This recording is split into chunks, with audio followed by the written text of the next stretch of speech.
Hi, everyone. I'm going to get started on the dot of midday. I'm Sam Gregory. I'm the program director of a human rights group called Witness. Let me first check by seeing how many people were here in the last hour with Hazel. If you were here before, okay. So I'm going to try and complement that. I may go over some things that cover similar areas, partly because there are similar assessments of the problem from different people, but I'll also try and make sure that it's complementary. We didn't purposefully design it as a back-to-back segments, but I'll do my best to reflect that. So just to start with a little bit of context on why someone who works for a human rights organization would care about deepfakes. I work for a human rights group which has been around for about 25 years. We work globally supporting anyone, anywhere who's using video and technology for human rights. That means we work with everyone from witnesses to police violence in the US and in Brazil to media makers in Mexico to organized journalist networks trying to document war crimes in places like Syria or Burma. And we very much rely on the power of this greater diversity of images being created as a source of accountability. You know, we're also very used to the flip side of what Hazel described at the start in her presentation of, you know, the fake news phenomenon is not new if you're a human rights defender or a journalist working in contentious situations. So the idea that your fake news has always been a weapon that is being used against human rights activists, no, you're lying, no, that's not true. And I've got Trump up here, but of course this could be many other people in many countries where you work and where we work, from the Philippines to Turkey to Hungary to Venezuela to Brazil. Just a little bit of context about, I'm going to talk a lot about the work we've been doing very intensely over the last year around deepfakes. I want to give you a context of where it comes out of and how we do our work. I work with a network of activists and journalists and trainers who are based in 5 regions. That's Latin America, the US, Middle East and North Africa, Southeast Asia, and Sub-Saharan Africa. And what we do is we listen very closely to the issues that human rights activists, civic journalists are grappling with. What are the problems they're facing as they try and tap into the power of social media and video to secure accountability, to share trustworthy information. Then we work together to develop solutions and to share them to similar communities. And then the part that I work on most is we also think, what are actually the big systemic problems around this, which are often ones around the tools that they're using and the tech trends of which they have zero control, right? So if you look at a grassroots trend that has been around for a decade, it's misinformation, verification problems on video. If you look at an emerging trend that is happening in the technology sphere, it's AI and media manipulation. So our job is to think, how do we make sure that the concerns that are being experienced at a grassroots level are reflected in solutions that happen at a systems level? So we advocate and engage closely with platforms, but also push on things like emerging trends like AI and misinformation. And so, you know, we're looking at the deepfakes phenomenon, and I know even listening to the questions in the previous session, there's a fair amount of skepticism right around this. And I think a lot of it reflects actually the role of the media in creating apocalyptic headlines very prematurely, right? So over the past year we've had, you know, it's the end of truth, you won't be able to believe anything you see. And to the large extent, that's not true, and we haven't seen a widespread use of deepfakes, except in one area which I think is really important and often gets sort of pushed under the rug in non-consensual sexual images, right? We have a significant problem already there. We just don't have it in terms of deepfakes of political figures, deepfakes in widespread other usages. So the sky is not falling. It's not falling yet, but there are significant problems that are emerging. Now, the first thing that we've been saying is we need to de-escalate the rhetoric. And I think this is really important in talking with a room of journalists and people thinking about that, is there are 3 reasons why we need to de-escalate rhetoric. So even before we get into technology, even before we start talking about newsroom solutions, 3 reasons to de-escalate. First, and this was something that I think is clear when you listen to, say, presentations around misinformation, there've been many here at this meeting, it's not clear we're in a rupture movement, we're in an evolution, right? an evolution of ways that people can create fakery, an evolution in ways we might detect that. The second is, and I think this is the most important, our escalation actually contributes to the harms we're trying to reduce, right? We're weaponizing even further the idea that you can't believe what you see, and the people who benefit from that most are the authoritarians, the people in power, who can then say, we control media, we control apparatus, you can't believe the alternatives, you can't believe civic journalists, and you can't believe the traditional mainstream media. So escalation damages us on the basis of rhetoric. And then the third one, it's where I want to focus on, and it's why we've been spending so much time on this, is there's actually time to come up with some good responses and not to panic. And honestly, we could do better in coming up with good responses in many different sectors than we did with previous misinformation crises.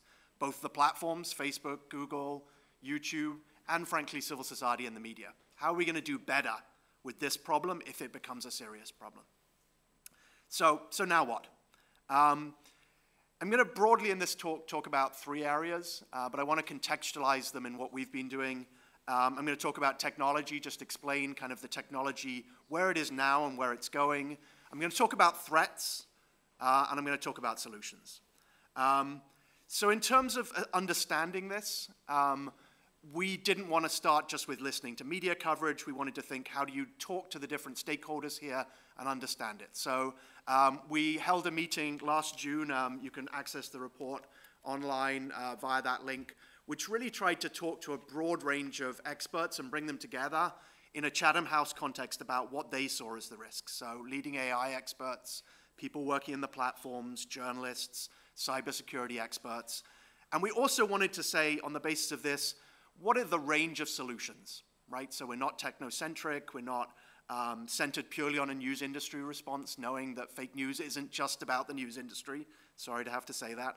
And that we wanted to really model out threats that weren't just in a global north context. So since then, we've been doing these activities, and those have informed what I'm going to talk about. We've done a series of threat modeling workshops with different types of communities. We've reviewed the available technology. We've talked with journalists, worked on ways to think about coordination. We've talked to tech platforms, and we've brought researchers in the deepfake space together with journalists, leading OSINT, UGC verification specialists. So we've really tried to understand what people are thinking about. And these are the areas that we're saying we think people could be doing something around now. The first is de-escalate the rhetoric. Any one of us can do that, right? We need to moderate the discussion around this in a way that reflects the potential harms, the actual state of the technology, but doesn't create the harms we're actually trying to avoid through our simple rhetoric. The second is to think about threat models that come from a global perspective. The failings, a lot of the time about the responses we've had over the last couple of years to misinformation is they're based out of, oh my God, the Russians interfered in the elections in the US in 2016 and they used Facebook, right? So we've built responses to misinformation based on that largely. If we want to think about deepfakes, we should think, how do they play out in a closed messaging platform, in a country where there is less tradition of trust in the mainstream media, where you have phenomena of digital wildfire and other things like that. The third thing is we should be cross-disciplinary and think about multiple solutions. There's no silver bullet here. The fourth, and I think this was something that Hazel really emphasized in her conversation just before, is we can build on past experience. This isn't a rupture from the experience that many of you in the room here have, many people here in Perugia have, which is around media literacy, journalism, UGC verification, social news gathering. And then the final two are more oriented towards the platforms. And I think in a place that is sponsored by Facebook and Google, we should determine what we want from the companies who are going to commercialize these tools. What do we expect from them in terms of what they tell us about what they see? They're very well placed to see manipulation. And we should aggressively discuss the pros and cons of options that might emerge to solve this problem, like approaches that are based on authenticity and provenance. So I'm going to talk about all of those elements. Let me very briefly, and this for many of you will of course be very much your day-to-day practice, ground this in what I would call shallow fakes. And again, this is avoiding this idea of rupture. As a human rights investigator, I am constantly encountering videos and photos that are not real, that are miscontextualized, not usually staged. They're like this video here that I'm not going to show. This was a text message or a signal message I received of someone sharing a video that showed a cell phone video of very disturbing violence. And the question they were asking was one of these classic questions: can you tell from the metadata where it was filmed, maybe who filmed it? This particular video, when myself and colleagues looked at it, we were like, well, we've seen this video before. This video is not South Sudan. This is a video that maybe was from the Ivory Coast. It's a video that shows individuals being burnt alive. It's horrendous. And then, of course, if you do a reverse image search, you see that it pops up in 5 other contexts, right? Maybe it was from Burma, probably not. Maybe it was from Georgia. Maybe it was from Indonesia. And then finally, you get back to an image that maybe is the first one you can find in Kenya. And the reason I'm showing this is to emphasize that we've got to place this in a bigger problem of, like, there are many recycled videos, miscontextualized videos, that at least for the moment are a bigger problem, but we've built expertise in trying to work out how to deal with them. You know, we have next level problems of staged videos. Hazel highlighted this before. I want to highlight examples from Burma, staging of videos there of villagers burning their houses, amplified by state officials. This is the minister of, the official spokesperson of the Burmese government sharing a video that was probably staged on Facebook. And then we move up into the edited videos. This is the very well-known example here from India of an edited video that was shared to incite violence against people from outside the community claiming child abduction. It's actually an edit of a traffic safety video from Pakistan, reshared in messaging groups in India, implying that there are child abductors, right? So just simple re-edits. And then there is what in the human rights community we grapple with increasingly, which is faked video and staged video, particularly by state actors. This is an example from Russia and the Ukraine, the sort of fire hose of falsehood model where you're pumping out lots of different content, some of which looks like genuine TV content. This is an entirely faked video of a woman being interviewed on TV about a totally created event of a horrendous human rights incident in her town. So we're in a context where there are lots of types of manipulated media already that we need to be thinking about when we start to come to the deepfakes question.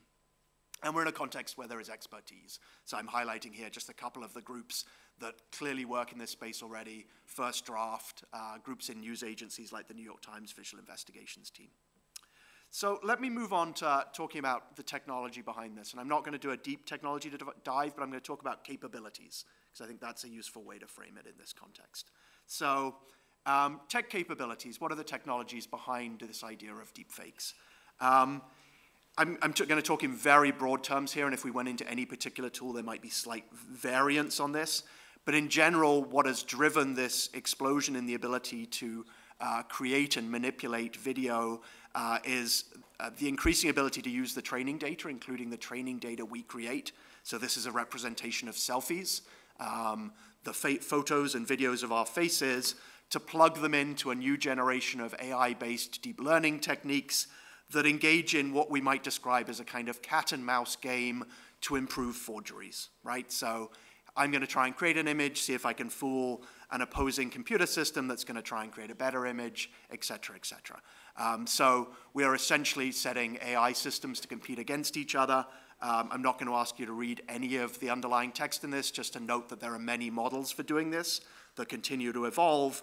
And the consequence of that, at least in images particularly, is that we're getting better and better at creating fake images. So this is an image showing the progress in creating entirely synthetic faces between 2014 and 18. None of these people are real. They are all created synthetically, and the progress in the last 4 years has been dramatic in terms of moving from, that's not really a believable person, to, that's pretty believable, that person on the right. I wouldn't necessarily say that's a fake person. So what are the emerging possibilities of this? I'm going to try and simplify it a little bit and talk about 4 categories.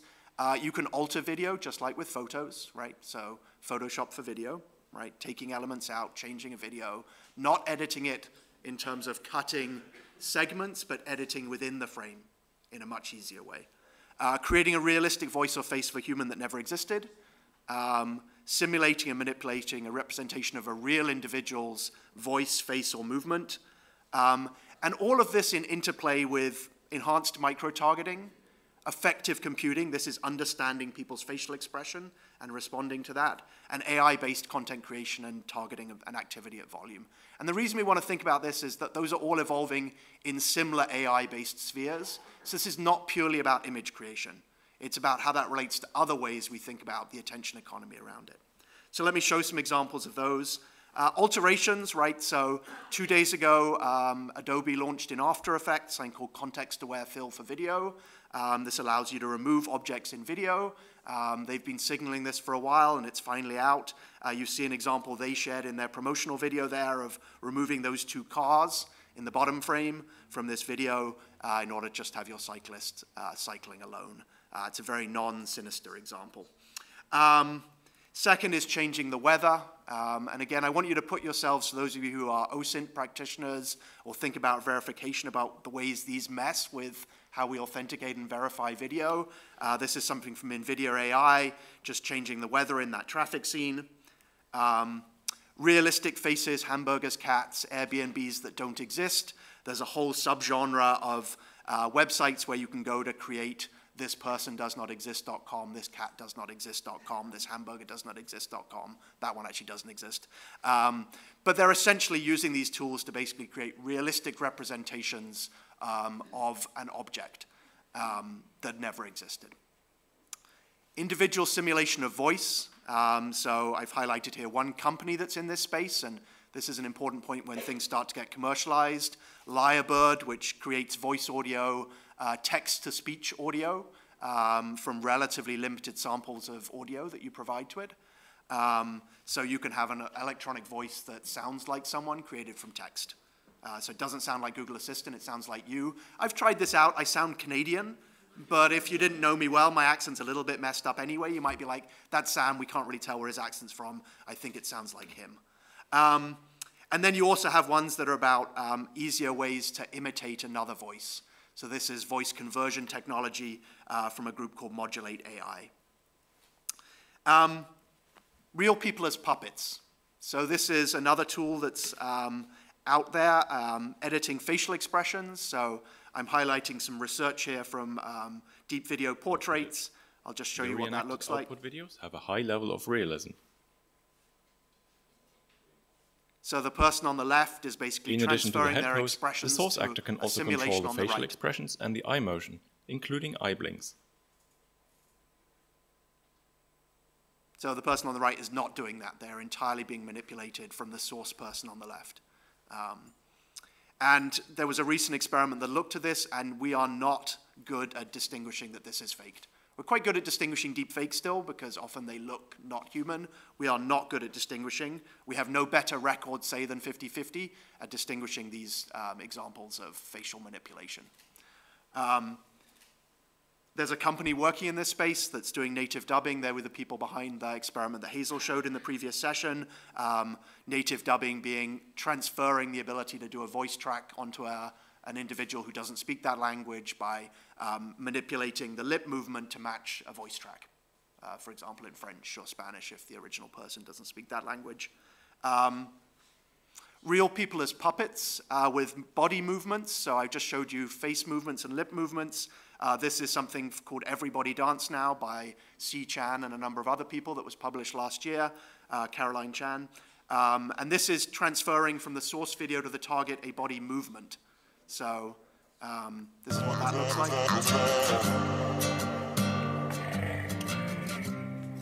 So again, the person in the main frame is not dancing. This is a representation of someone with the movements from the source video in the top left transferred to them. So they look like they're dancing.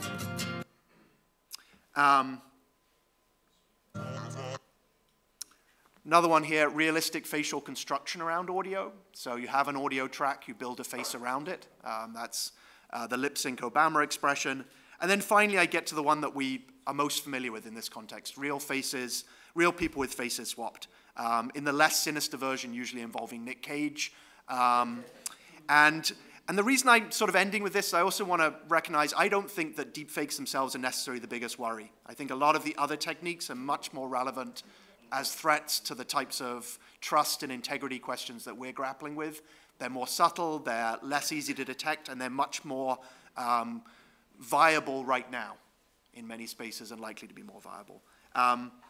And then, of course, this is one people are very familiar with, the Jordan Peele Obama fake, which also uses CGI, right? We have an existing tradition of CGI out there that is being used here. So, so a lot of this, like if you talk to someone who's worked in CGI, they'd be like, we've been able to do things like this for 10 years. If I'm a good editor, I can do audio editing.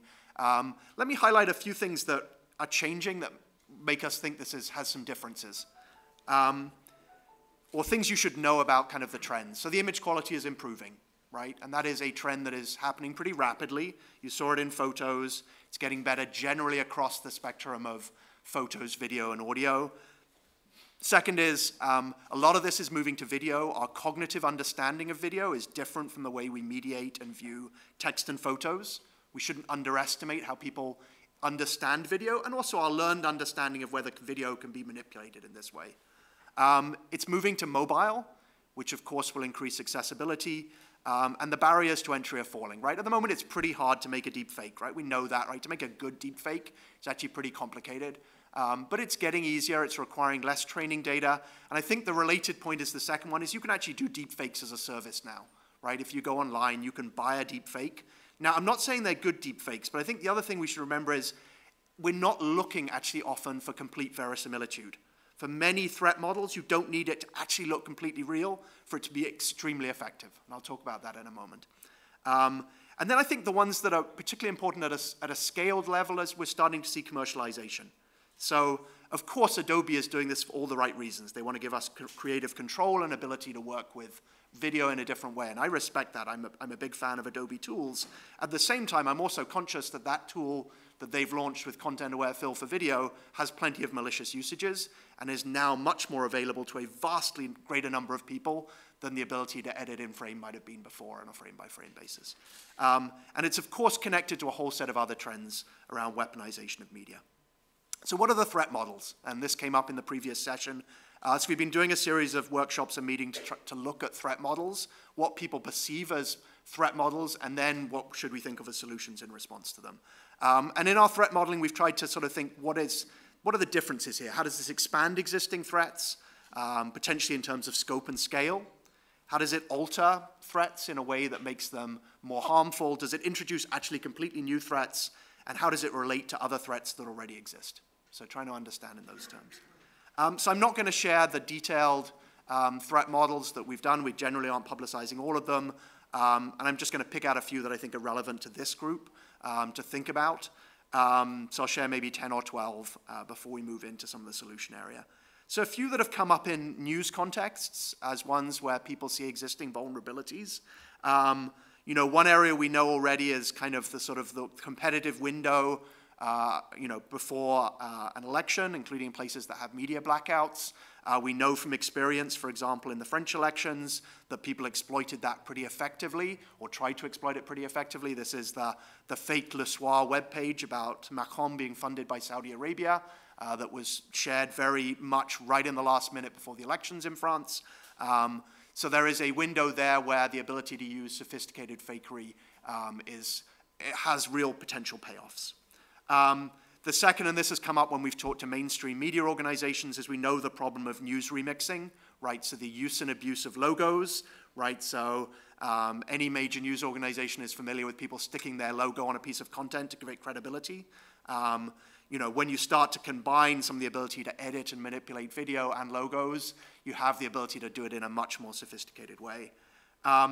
Another thing that's come up is the question of kind of what is the feeder system for journalism. Often it is actually local news, and we know how local news has been affected by the changes in journalism. So I'm less worried actually about whether a US senator is going to be deepfaked. I think there's much more availability of threats, and if you look in a news context, when you look at, I called them mid-level politicians last night, and someone said, no one's going to like that term, so particularly if you're a politician. Less senior politicians, people who are prominent in the public eye, like being photoed and videoed, but don't have the protective sort of realm around them of security apparatuses, the ability to push back quickly. But they feed into our news cycle very effectively. Another one that's come up when you look at kind of the question of archives, historical figures don't do well in rebutting things. This is something that JFK never said. He said something similar in 1961 that was much more positive. There are certain historical figures who have a lot of archival footage around them and less ability to think about that. And this came up when we've reviewed this with archivists. I want to move more to the kind of OSINT side, and this is a very strong concern for people in the human rights community and should be in the journalism community, is the ability to do subtle edits and then say, ha, gotcha, on your credibility, really actually benefits the attacker, right? So if you think about it, if you're an attacker and you can generate lots of subtle edits in videos and then just throw them at a news outlet, you just need to get one through in order to attack credibility. So, you know, an example. So a colleague in a news outlet did this. How many police officers are in this photo? Quickly, just 2 seconds. You're just looking at it quickly. 2, okay. This is the video of it. Still 2? Okay. So there was a police officer there. It took someone 5 minutes to remove that police officer in that video clip. You know, if you were just watching that quickly, it's not a great edit, right? Like if you look, this is not done in a sophisticated way. I just wanted to emphasize the 5-minute version of removing a figure in video. So I worry about like removing a gun, changing a militia signal sign. And that was just a simple experiment with this new release from After Effects. When you look globally, we worry a lot about this question of digital wildfire, which is these videos and images that get shared very quickly for a short period of time in closed messaging apps. The equivalent in the US are kind of attacks on social movement narratives. This is a notorious one that happened already that claims to show Emma Gonzalez, one of the Parkland massacre survivors, tearing up the Constitution.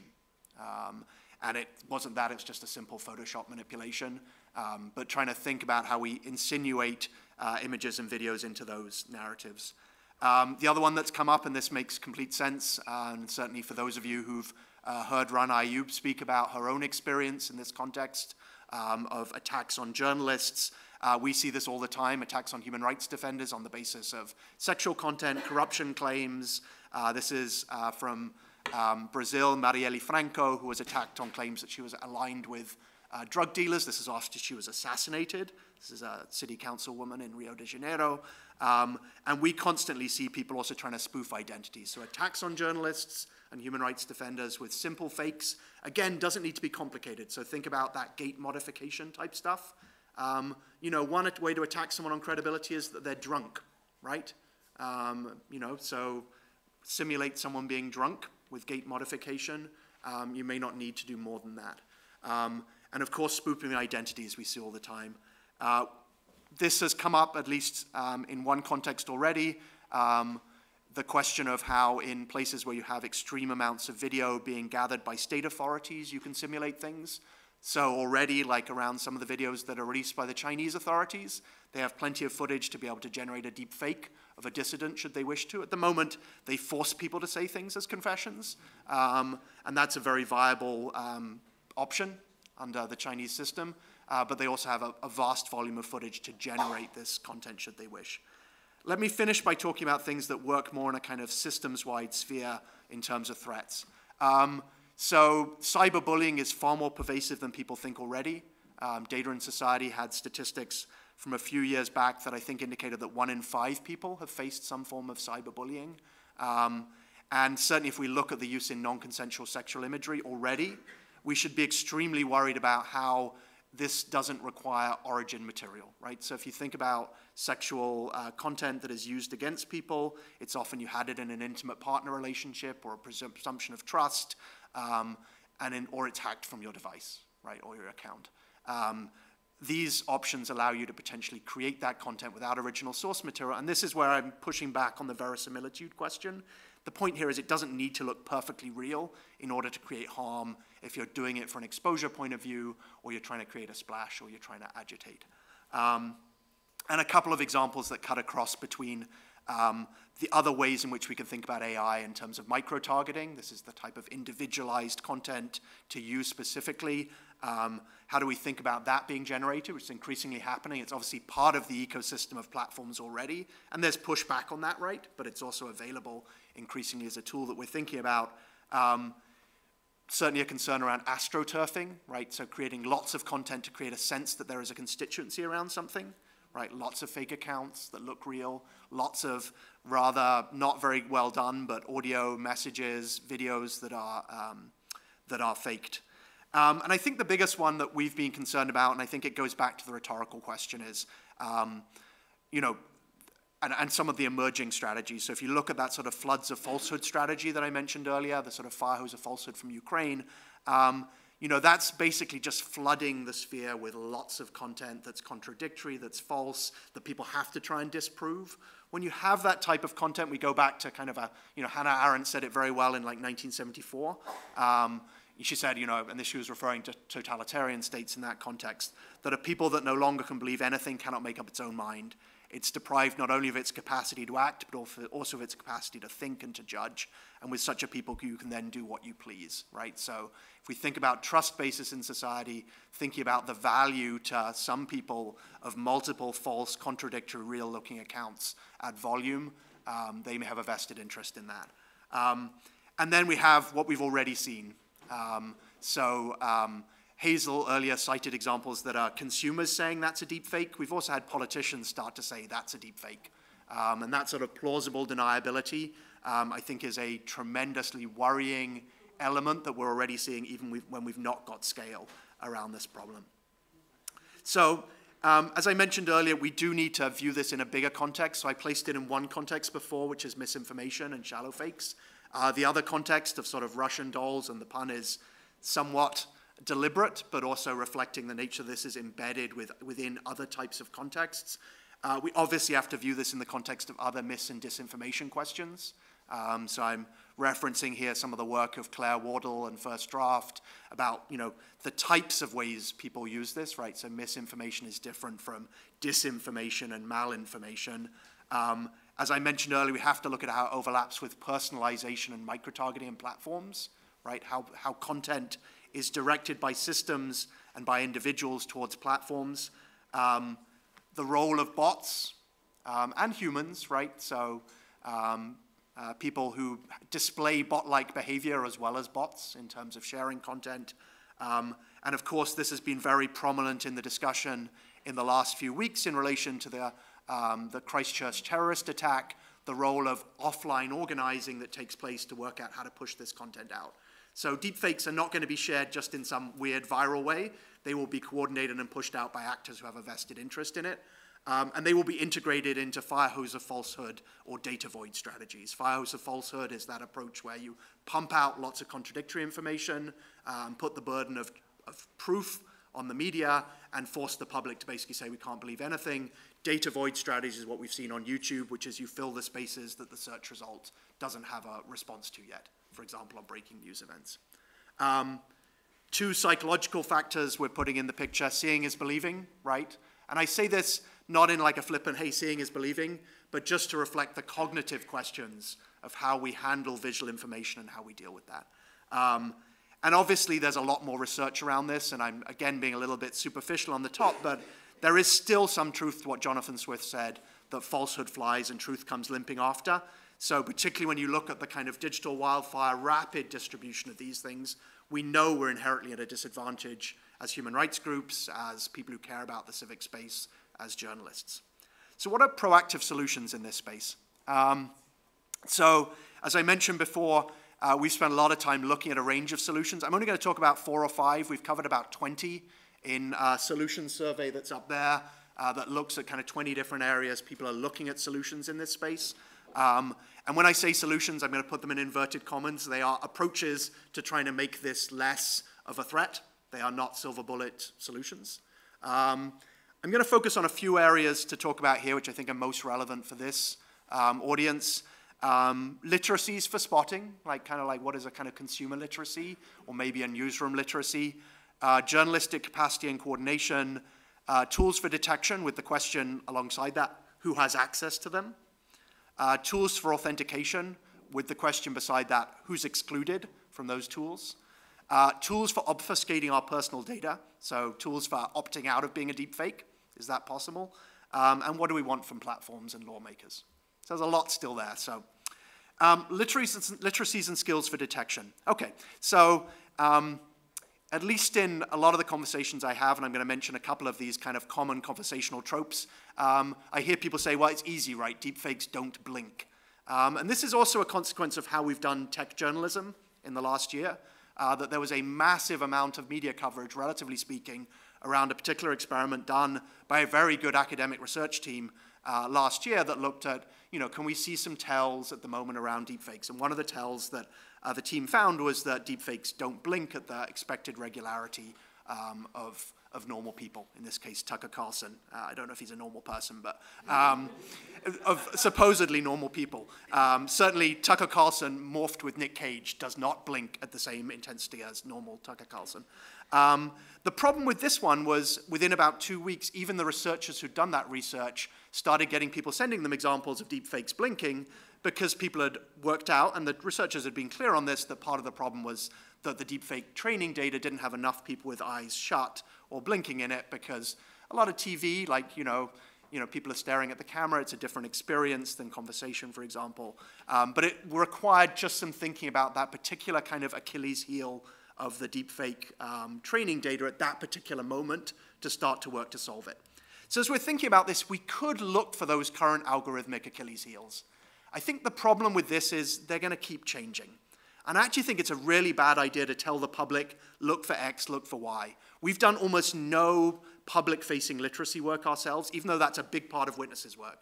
Like 70% of my colleagues spend their time helping people think how to create trustworthy information, verify content. We've done zero around deepfakes because whatever we tell people now is likely to be irrelevant in 6 months' time, and it will probably stick in their head, and they'll be like, oh, this thing's blinking. Okay, we're fine, right? And that would be a really terrible piece of advice to leave. So we could do things like that. We could look for glitches. We could look for temporal inconsistencies, some of the things that Hazel and her team have really covered very well. I highly recommend, if you didn't see Hazel's presentation before, she really talked about how they looked at some of these. Or we could look from a literacy point of view at some very classic media literacy, journalistic things, source corroboration, going to the source, additional videos, semantic inconsistency. Does it make sense, actually, what you're seeing physically in a video? This is where actually video has the advantage over audio. There are far less semantic signs in fake audio than in video, which makes it more worrying. There's far less ways to actually grapple with, the inconsistency problems beyond what you have there, and using OSINT approaches to verify. And I'm not going to dig deep down into those OSINT approaches, but there's a series of workshops and discussions here around those. So as you can tell, I'm actually a little skeptical about going to broad media literacies yet. I think we need to actually be very cautious about that.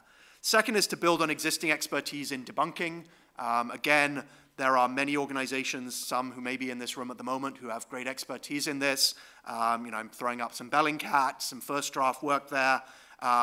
We should definitely be building on that. And I'll talk about some lessons we've learned from that community in a second. The second is to build journalistic capacity around forensic investigation. Julia Angwin noted that yesterday in her talk, that we're moving from journalists as witnesses to journalists doing forensic investigation, verifying and authenticating witnesses. That's something that Witness has been thinking about for 5 or 6 years in terms of our own practice. And so we should look to the work of groups like Situ Studios, Forensic Architecture, that are really thinking, how do you composite together multiple viewpoints in the journalism world, the work of New York Times Visual Investigations. The problem is this doesn't work for rapid news cycle stuff. This is for more complex, contested scenarios. It's too labor-intensive to do in the day-to-day news cycle. The third thing we need to do is to build connections between the communities working on this. So we held the first of a number of workshops about 6 weeks ago that brought together deepfakes researchers with OSINT and spatial analysis practitioners, people who do verification and debunking, to ask, like, are you actually solving for the same problem, right? So if you have people who've had a decade of experience thinking about this, what do they need to tell people who are researching new tools to do detection? So we'll have a report coming out in a few weeks about this, but here are some things that came up as key vulnerabilities, high perception risks from that conversation.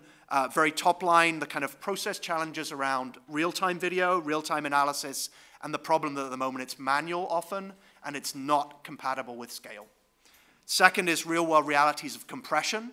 right? A lot of media forensic stuff is about non-compressed videos, which is not the world we work in if you're taking stuff off Facebook and YouTube, and the fact that non-perfect fakes work just fine in a lot of scenarios, so it's not verisimilitude that matters.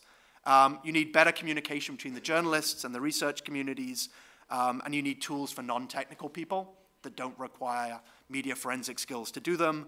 And you really have to think about how we share data on this in an ethical way, because so much of the research on this requires using data of examples, data of known fakes, and as we know from doing work around data sets, the ethics of doing that well and who gets to use those are really important. And this was some of the things that came out as things that would be really useful to have the research community looking at in the kind of deepfakes world. I'll just pick out a few, analysis tools for what you don't know, right? We can tell you this, but not this. Provenance tracking across platforms. And you'll notice that, interestingly, and I think this is really important, these are things that also apply to shallow fakes. And I think that's really important also. Like, we don't need to hold this distinction and make it precious.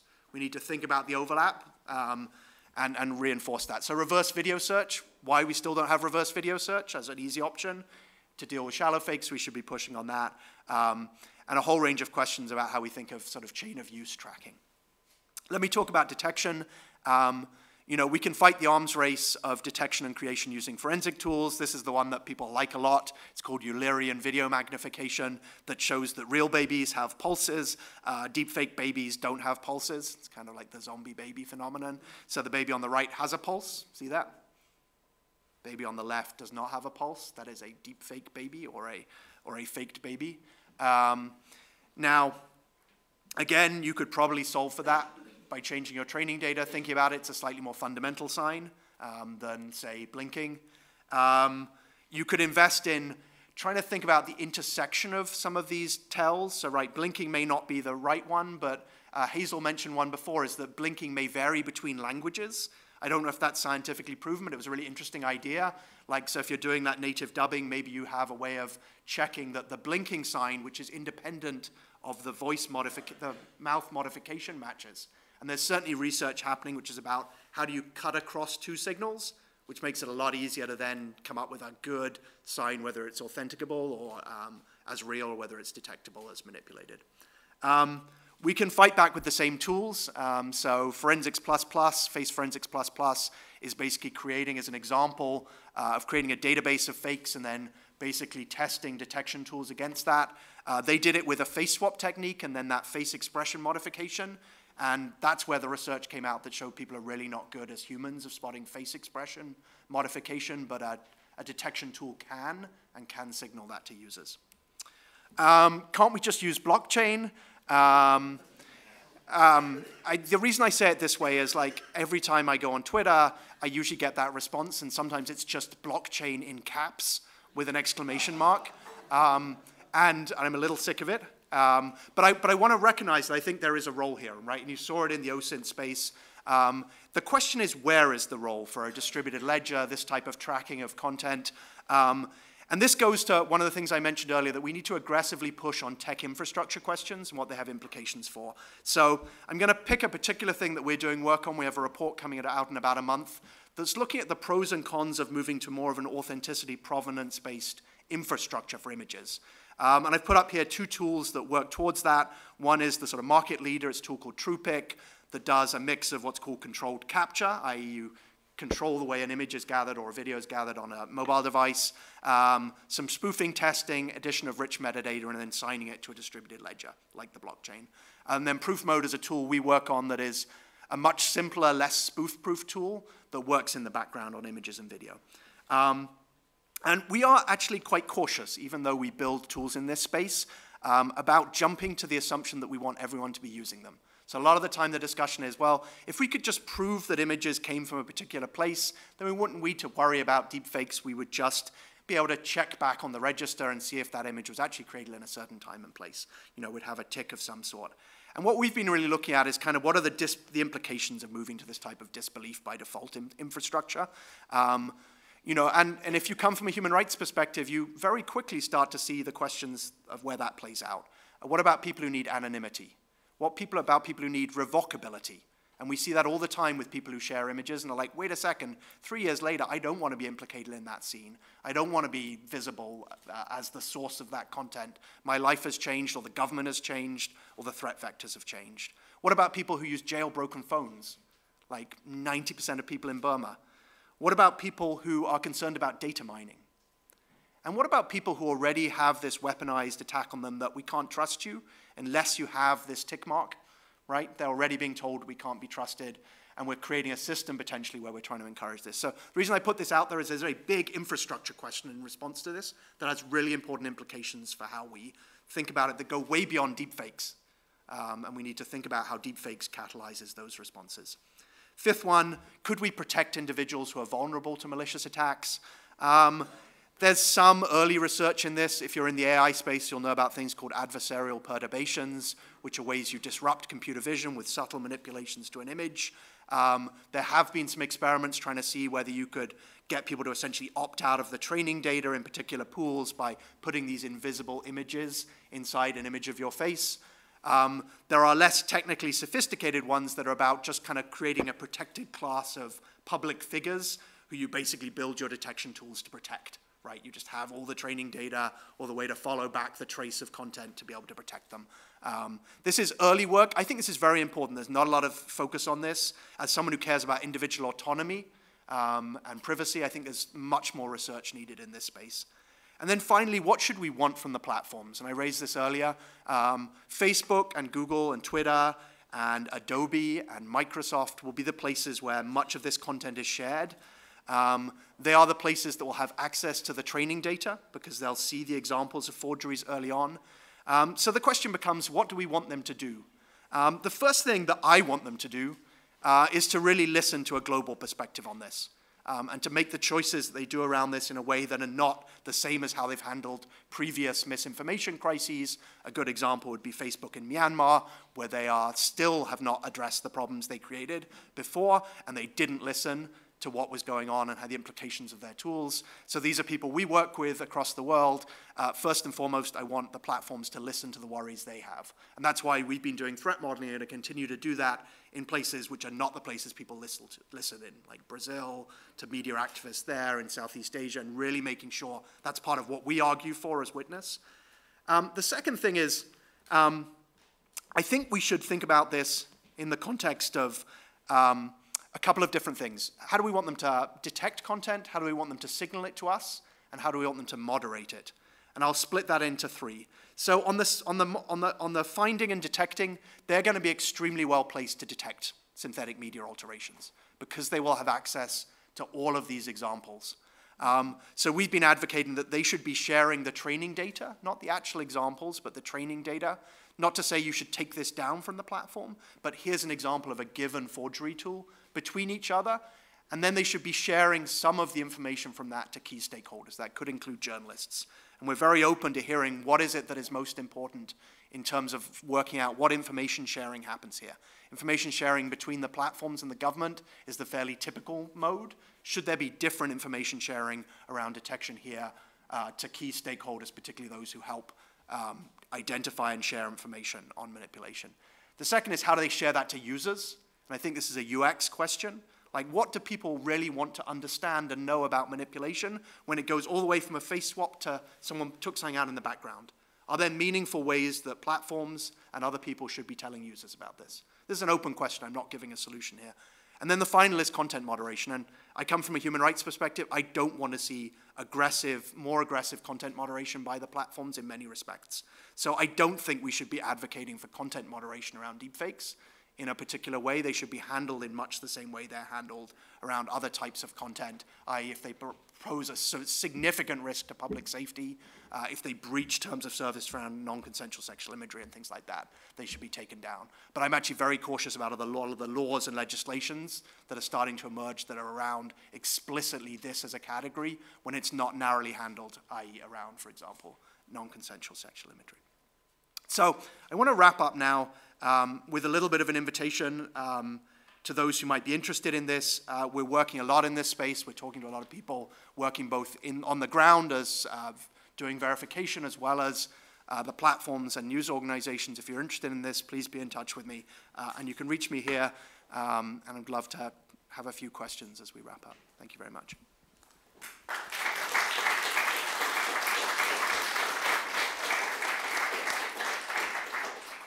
Great, thank you.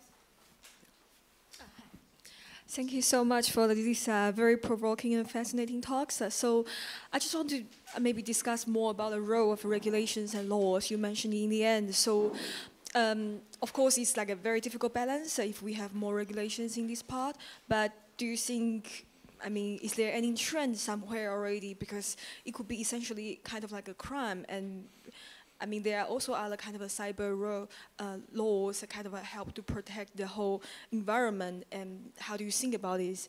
And the second one is that we mentioned about different countries and geographic focus, and can you maybe also discuss a bit more like a geographic perspective? Like, is there any places particularly on the front line, or like certain places that we seeing kind of still not so much under attack? Yeah, so basically 2 questions. Yeah. Thank you so much. So let me answer both questions, and I'll try and keep it brief as well to get a couple more. So we view this very much in the trend of fake news legislation generally, where a lot of the time that's being weaponized against journalists and human rights defenders, and in the context of, I think, an over-rapid attempt to regulate around some of the social media. I say that coming from a perspective of seeing the power of social media for good. So in seeing some of the regulatory pushback on things like live streaming, you know, and that includes other types of citizen content. We're quite nervous generally about that overall approach. I think the regulation that's specific to deepfakes, and there has been some tabled in the Congress in the US, is it's overbroad in terms of what it includes, and it's based around a technology approach. I think it's smarter in some cases to make sure that existing laws reflect this. So laws around non-consensual sharing of sexual images should reflect this. We should also see how society responds, right? Because this is an impending threat. You know, we've dealt with other forms of image manipulation. Before we legislate, we should understand a little more like kind of how our immune system works and not legislate too early. There could be a place later on, but that's...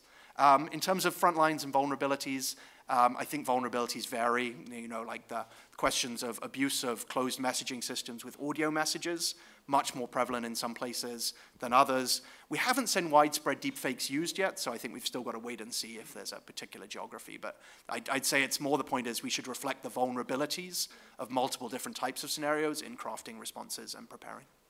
Yeah. I thank you very much for your presentation, very interesting. I'd like to ask you if with the deepfake news, are we already in a scenario of social-political cyber wars, above all when we are during electoral periods and so on? And what states can do? Because people believe a lot.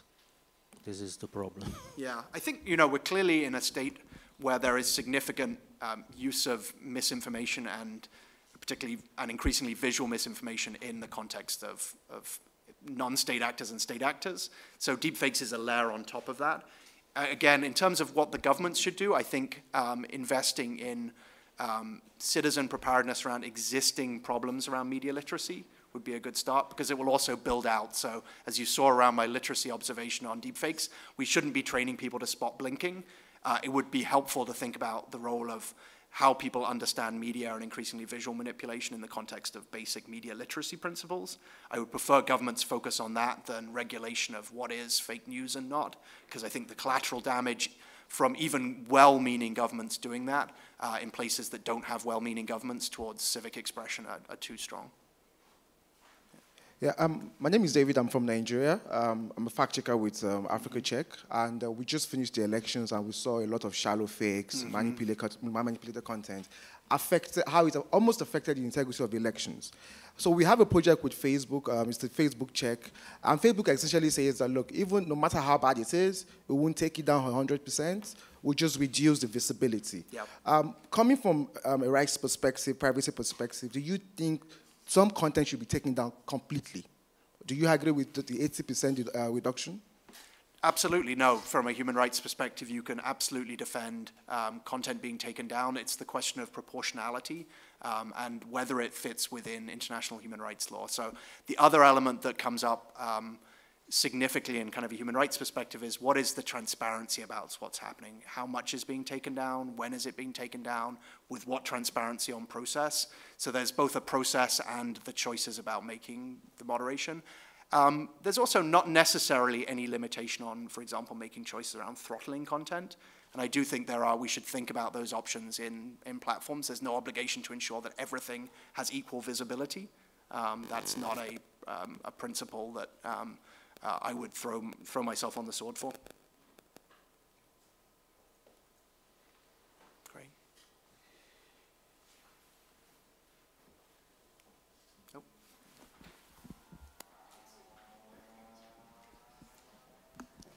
Extra time, that's great.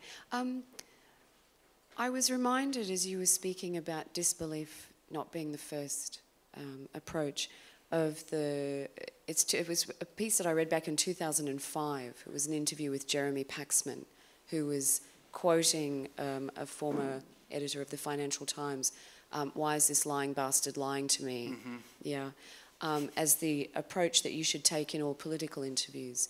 And while I appreciate that we don't want to suspend belief completely all the time, at the same time that's a fundamental of good journalism.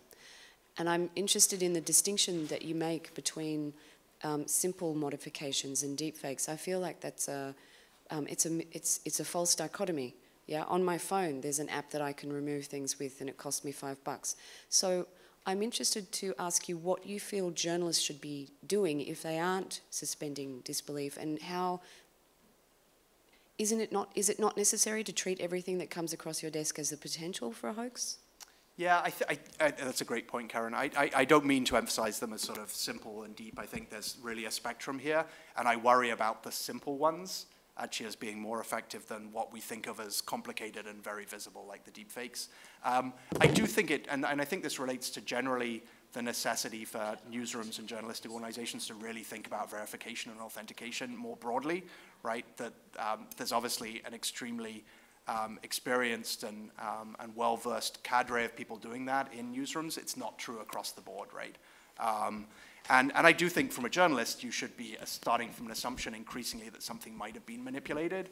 But you're doing that from a technical perspective, not from a belief perspective, right? You're doing that because it's your job to check stuff, not because you think that everything is fake. Hopefully you're going to be disproved 90% of the time. I do note that there's been a shift, like when I first started working on this 10 years ago around verification, you know, we were always like basically about just proving something was true and real and useful as evidence, and the shift over the last 3 or 4 years is confirming that something is actually misinformation and false. So it's actually, you know, as a sort of shift in our mindset. And I think for many people in the verification space, it's gone from like, we're just confirming this is real to an assumption that it might be false. Yeah. Should I? Sure. Okay, yeah, if not, I will just continue another. Sorry, this question may sound a bit stupid. So this may be more like a philosophical stage of questions, because you mentioned even it's a fake, maybe it's still not so suitable to take it down on a human rights perspective. But I'm wondering, for example, if my image is like manipulated and completely fake somewhere else, I would actually hope it's not there anymore. I mean, can you explain more, like why, I mean, if it's fake, but still it has a right to stand there for, yeah, thank you. I'm probably not explaining the human rights perspective well, or the intersection with terms of service. So absolutely, privacy questions are absolutely part of it. And honestly, those may be the easiest to grapple with in the sense that at least almost every terms of service of a platform, unless you're a public figure, there are some privacy protections around that and consent protections. Yeah, so thinking about privacy is key to human rights. You know, the question is where you set it, and you know, and we have a challenge that some national laws set it far more aggressively than human rights principles. So, for example, do national level figures have a right to privacy in some of carrying out their public duties? Not necessarily, right? We fight a lot around, as witness, around the right to film and record public officials in public space, and there is a global pushback on that right to do that, on the right to record the police and the military and government officials. So we should also be aware that the right to privacy is also being weaponized back. So all of these rights get weaponized as well by people in power to challenge legitimate ways in which we're doing it. But of course, like, for example, non-consensual sexual imagery being shared on a platform, almost all of them have already said that is not appropriate, and we will be taking down like deepfakes. And that includes the porn sites where this first started. 1 minute. Yeah. Okay, 1 minute. Oh, sorry. Yeah. It was just a continuation of the image being used of people, especially in pornographic imagery. I work as an external consultant for the Committee to Protect Journalists and also the Roy Peck Trust, and we've had cases where you've had to speak to tech companies to have it taken down, but the process for that is very slow. I was wondering if you'd seen any change in that, or if how the future looks for that. Yeah, so not especially, and I think that's like when we look at kind of the role of the tech companies, so to do this faster, to be more responsive, to be more transparent, to have an appeals process when it goes wrong, because any process will be used maliciously as well. But yeah, no, it's not sufficient as it stands. Yeah, and it's not really improving that fast.